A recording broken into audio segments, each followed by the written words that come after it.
the world of sports broadcasting, there is one rule that dictates everything: attention is currency, and usually when the biggest sporting event on the planet comes to town, every other league runs for cover.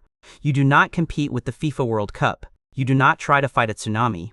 But in 2026, one American Motorsport series is doing the unthinkable. They aren't running away. They aren't pausing their season. Instead, they are drafting right behind the beast.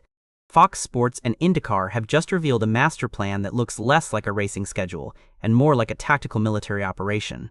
They are betting the house on a strategy that could either bury the series in the noise or catapult it into a global phenomenon. For the first time in history, American open-wheel racing is locking arms with the World Cup. And if their math is right, millions of soccer fans are about to become racing fans by accident. This is the story of IndyCar's 2026 schedule and why it might be the smartest or riskiest business move in modern motorsport history. To understand why this schedule is such a massive deal, we first need to look at the ground beneath our feet. We need to talk about where IndyCar stands right now. For years, motorsport in North America has been a fragmented game. You had races bouncing between cable channels, streaming apps, and obscure time slots. It made it hard for the casual fan to build a habit. But in 2025, that changed. IndyCar entered a new era with a new partner, Fox Sports. The goal was simple: accessibility, and the results, they were immediate. In their very first year of partnership, the series saw a staggering 27% year-over-year increase in viewership. That isn't just good growth. That is the most significant growth curve of any major sport in that period. Why? Because they stopped hiding the product. As we head into the 2026 season, the second year of this partnership, Fox is doubling down on that exclusivity. The newly released schedule confirms that all 17 races will air on Fox's main network channel. Let me repeat that, all 17 races. This ensures that IndyCar remains the only motorsport in North America to air every single one of its events on network television. No cable packages required. No hunting for the right streaming service. If you have a TV, you have the race, but having the platform is only half the battle. You still need the eyeballs. And that is where the summer of 2026 gets complicated. Because the 2026 FIFA World Cup isn't just happening, it's happening in North America. Usually this would suck all the oxygen out of the room for domestic sports. But Fox holds the broadcast rights to both. And they have decided to stop treating these two properties as separate entities, and start treating them as one giant, relentless content machine. Here is the genius and the gamble of the 2026 schedule. Fox isn't just airing races, they are strategically placing them to catch the overflow from the biggest soccer matches on Earth. In the TV industry, this is what's known as a lead-in. It's the art of capturing an audience that is already sitting on the couch, glued to the screen, and simply keeping them there. Let's look at the timeline. The World Cup kicks off in North America in June. The hype will be deafening. And on Sunday, June 21st, Fox is scheduled to air the first World Cup match of the day. Millions of viewers will tune in. But the moment the referee blows the final whistle, the feed won't cut to a rerun of a sitcom or a news broadcast. It will lead directly into the IndyCar broadcast at Road America in Wisconsin. Road America is one of the most beloved tracks in the world: fast, dangerous, and visually stunning. It is the perfect hook for a first-time viewer. 2 weeks later, the stakes get higher. It's the 4th of July weekend. On Sunday, July 5th, Fox will air a round of 16 FIFA match, a knockout game where tensions are at their absolute peak. Immediately following that emotional roller coaster, the cars start their engines at the Mid-Ohio Sports Car Course.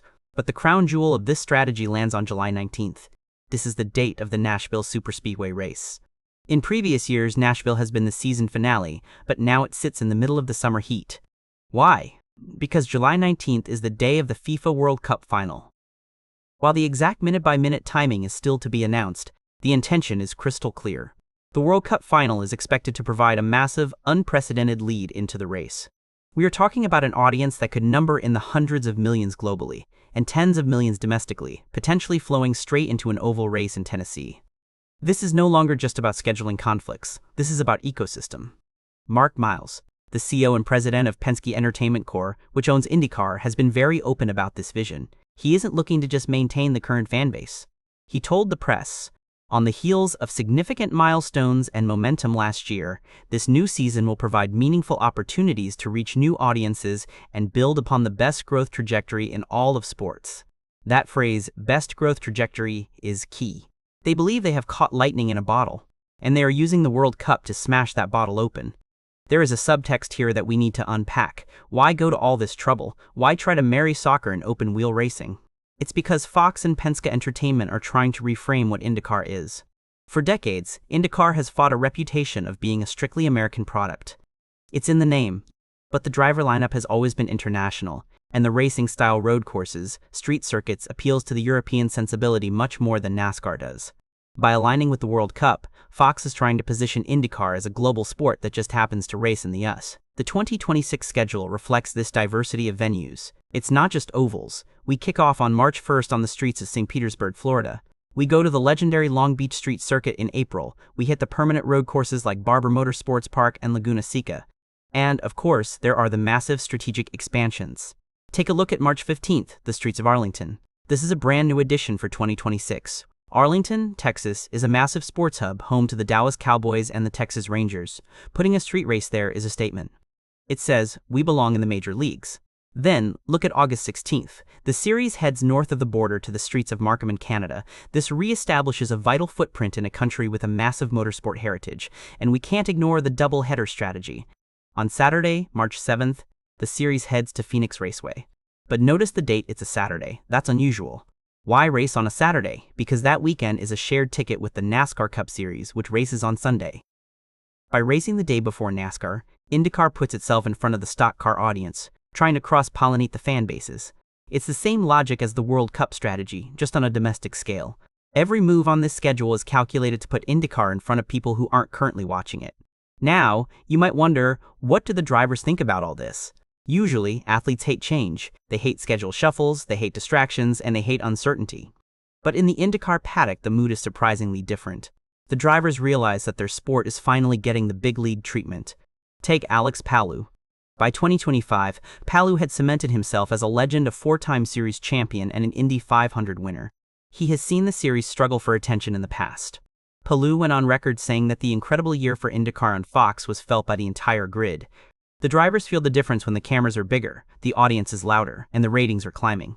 Then you have Pato O'Ward, the driver for Arrow McLaren. O'Ward is arguably the most popular driver among the younger demographic, and he sees the Arlington race as a game-changer. Here's what O'Ward had to say about the new schedule. There is so much to look forward to on the 2026 NTT IndyCar Series schedule, including our first race at Arlington. As we have already seen in this new partnership, it is one of the most exciting new additions to our calendar in recent years. And Fox Sports will provide the perfect showcase for our fans watching on TV. When your star drivers are hyping the broadcast partner, you know the relationship is working. They understand that a rising tide lifts all boats. If the World Cup lead-in brings in 1 million new fans, that's 1 million new potential merchandise buyers, 1 million new followers on Instagram, and eventually, bigger contracts for the drivers. This optimism is fueled by the visuals of the sport too. The article highlights moments like Jimmy Johnson driving a two-seater with Tom Brady at the Indy 500 in 2005. These crossover moments blending NFL legends, racing icons, and network TV create a cultural cachet that IndyCar hasn't had in 20 years. But let's pause the victory lap for a second. Because this strategy is not without risks.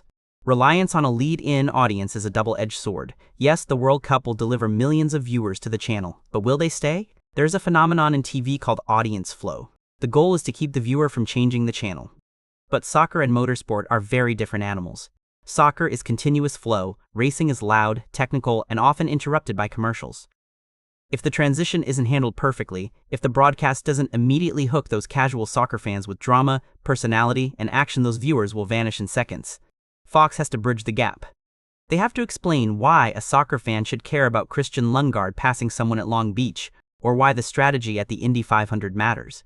Furthermore, the schedule is dense. Between the World Cup matches and the races, the summer of 2026 is going to be crowded. There is a risk of viewer fatigue. However, the upside is simply too high to ignore. The data from the first year of the Fox partnership, that 27% growth, suggests that the appetite is there. People want to watch racing, they just need it to be easy to find.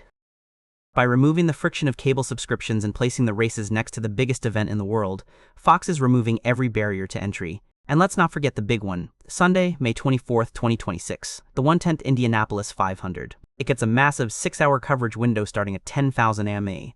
This is the anchor of the entire season. Even without the World Cup, this is the largest single-day sporting event in the world. By the time the World Cup kicks off in June, Fox hopes that the Indy 500 will have already hooked a new wave of fans who will stick around for the summer soccer racing doubleheaders. So, here is the bottom line. The 2026 IndyCar schedule is not just a list of dates and cities. It is a declaration of intent. For years, IndyCar was the best-kept secret in sports: high speeds, incredible talent, but limited reach. That era is over. Fox Sports and Penske Entertainment are tired of keeping secrets. They want the spotlight. By locking in 17 network races, expanding to new markets like Arlington, and boldly aligning with the FIFA World Cup, they are trying to engineer a golden age for American motorsport.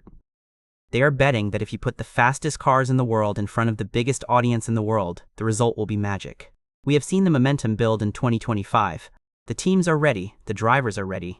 And now, with the schedule locked in, the stage is set for a summer of sport unlike anything we have ever seen. The engines fire up on March 1st.